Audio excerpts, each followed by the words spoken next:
señorita. Señorita. Perdón, señorita. Ya. Bueno, Sí. no sé si ustedes sabían, pero ayer, No. 6 de abril, fue el Día Internacional de la Asexualidad y sus Aspectos. Bien. No tenía idea. No, yo tampoco. No le vi mucho las redes tampoco, que suelen, las páginas de televisión comparten mucho también. No. Sigue siendo por ahí de lo que es el... Los que menos se hablan, iris, sí. del colectivo. Asexualidad. Asexualidad. ¿Cuándo una persona es asexual? Y esto nos Me ayuda a encanta contar. que me lo preguntes. Vamos a empezar por la base de que una persona sexual no es una persona que tenga una disfunción sexual como es el deseo hipoactivo, no es una persona que tenga abstinencia o que esté en celibato, no es una persona que está enferma, no es alguien que tenga algún tipo de carencia O sea, ¿no es algo malo? No es algo malo, es una Bien. elección dentro de lo que es la orientación sexual, ¿sí? Es una orientación sexual, y también hay personas que la empiezan a considerar un tipo de identidad de género debido al empuje del movimiento que tienen, ¿sí? Las personas asexuales son personas que no tienen interés por un encuentro sexual con otra persona. Vamos después a entrar bien en el espectro porque son 6 dentro de la asexualidad, son Sí, 6. porque algún despistado puede decir, llevándolo muy al extremo, no el ejemplo, porque está medio bastante absurdo, ¿Qué? que no quieras tener sexo con esa persona, te peleas decir que no te hace sexo. No. Eso es- Claro. Es no tener deseo sexual Ahí está, con nadie. con nadie, no importa género, no importa identidad. ¿Y con uno mismo? Vamos. Buena pregunta, Vamos a bien, eso, Flor, tranqui. buena pregunta. Algunas tienen. No quiero tener sexo ni conmigo. Hay algunas que tienen encuentros sexuales, ya sea o con uno mismo o con otros, pero con algún fin. Por ejemplo, procrear. ¿Sí? Quieren tener hijos propios, entonces tienen sexo con ese fin. Pero si pudieran abstenerse totalmente de eso, lo harían tranquilamente. ¿Por qué? Porque no les interesa el sexo. Sí les interesa la parte romántica, por ejemplo, o la parte vincular, ¿sí? Entonces van a tener relaciones con sus parejas, pero sin relaciones sexuales, o teniendo relaciones sexuales, y acá viene la parte turbia, de manera obligada. Normalmente las personas asexuales llegan a terapia porque su pareja se queja. Yo no tengo ganas, yo no tengo deseo. Hay test, hay evaluaciones para diferenciar deseo hipoactivo, por ejemplo, que es una disfunción sexual, de la orientación sexual propiamente dicha. ¿Qué pasa con estas personas? ¿Van a tener orgasmos? Sí, van a tener orgasmos. Pueden llegar a tener deseos. Eso Sí, le iba a pueden preguntar. llegar a tener deseos, totalmente. Pueden incluso tener encuentros sexuales, tranquilamente. Pueden que incluso disfruten de ellos y sean placenteros, pero no es lo que buscan al momento de tener una relación. Es más, si pudieran evitarlo, como ya lo dije, lo evitarían tranquilamente. Digamos, se puede decir que lo hacen por cumplir con la otra persona. Casi como por cumplir, incluso algunos han dicho que es como un mandato social, o sea, tienen que hacerlo, tienen que tener relaciones sexuales porque si no está mal o son raros y demás.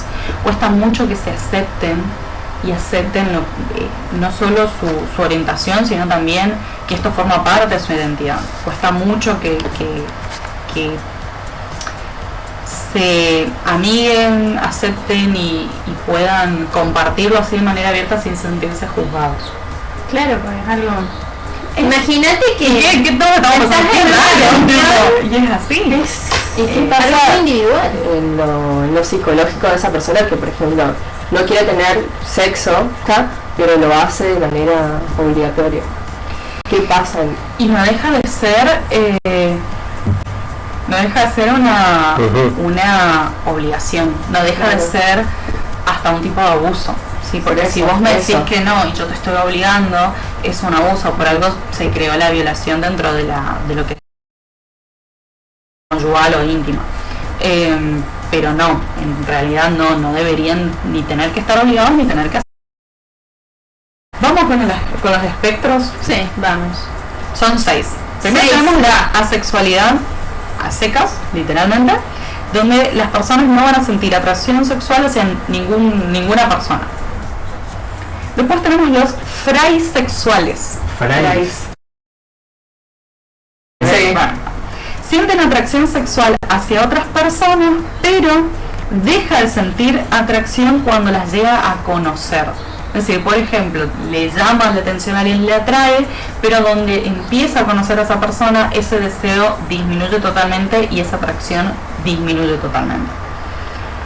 Los demisexuales, esto habíamos hablado un poco el año pasado, ¿se acuerdan? No. Fue el año pasado. Sí. Fue el año pasado. Los demisexuales son personas que necesitan tener primero una conexión emocional para poder sentir algún tipo de deseo o atracción hacia la otra persona.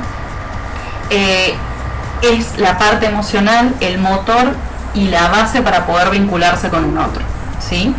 Después tenemos los grisexuales, que van a sentir atracción sexual hacia otras personas con frecuencia baja o con intensidad muy baja. Pero hay un poquito. Hay algo, mínimo, pero puede ser en ciertas circunstancias o con muy poca intensidad.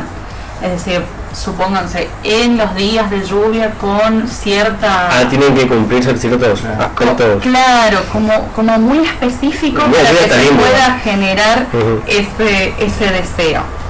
Los litosexuales sienten atracción sexual hacia otras personas, pero deja de sentirla si esta atracción es correspondida, es decir, deseo lo que no puedo tener. Los famosos histéricos. No. Parecido.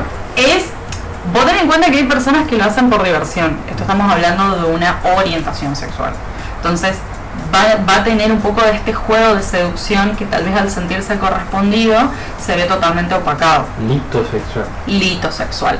Y finalmente los reciprosexuales, que van a sentir atracción sexual hacia otras personas cuando la atracción sí es correspondida.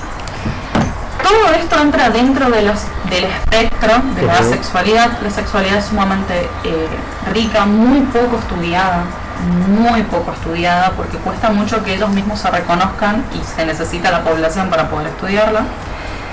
Mi mayor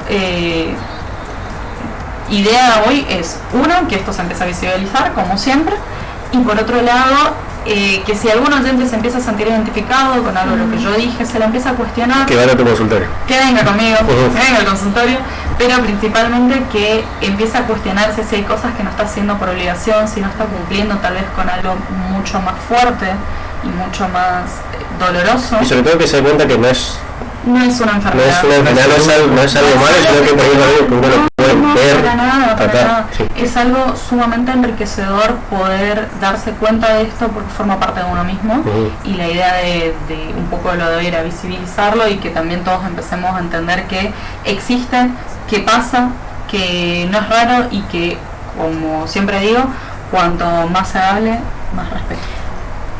Tengo una pregunta, así como la que no entendí todo. Vos dijiste al principio que ellos querían como armar, como que querían que sean una orientación sexual más. No, es una orientación sexual. Es una orientación sexual. Se está empezando a considerar una identidad. Una identidad, eso ahí. ¿Y cómo sería cuando esto sucede? Cuando se habla de identidad vamos a estar hablando de una construcción a lo largo de la vida que mantiene cierta esencia y que conlleva ciertas características a nivel cultural.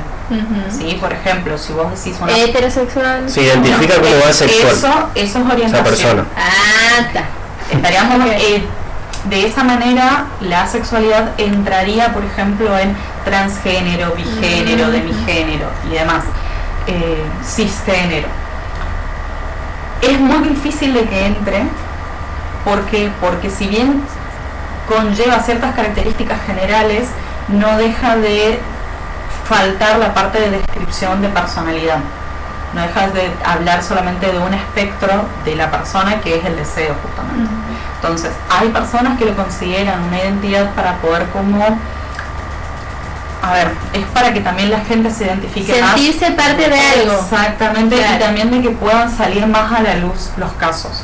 Porque como dije recién, son re pocos los registrados, y de lo que es la comunidad LGTB, lo que es el arcoíris LGTB, es de lo que menos se estudia. Porque son los que menos se reconocen ellos mismos. Entonces, si hablamos de identidad, es más fácil que yo diga, yo me identifico con esto, entonces puedo hablar de esto. Claro. Pero vuelvo a lo mismo, habla solamente del deseo, no habla de toda una construcción de identidad. Entonces, creo que esa parte, ese movimiento es más para que aparezca y sea más visible que para sacarle la categoría de orientación, porque es una orientación sexual. Claro. Entendí todo. ¿Sí? ¿Entendieron? Perfecto. Muy bien. Sí, se entendió. Esa última explicación, perfecto también. Bueno, llegamos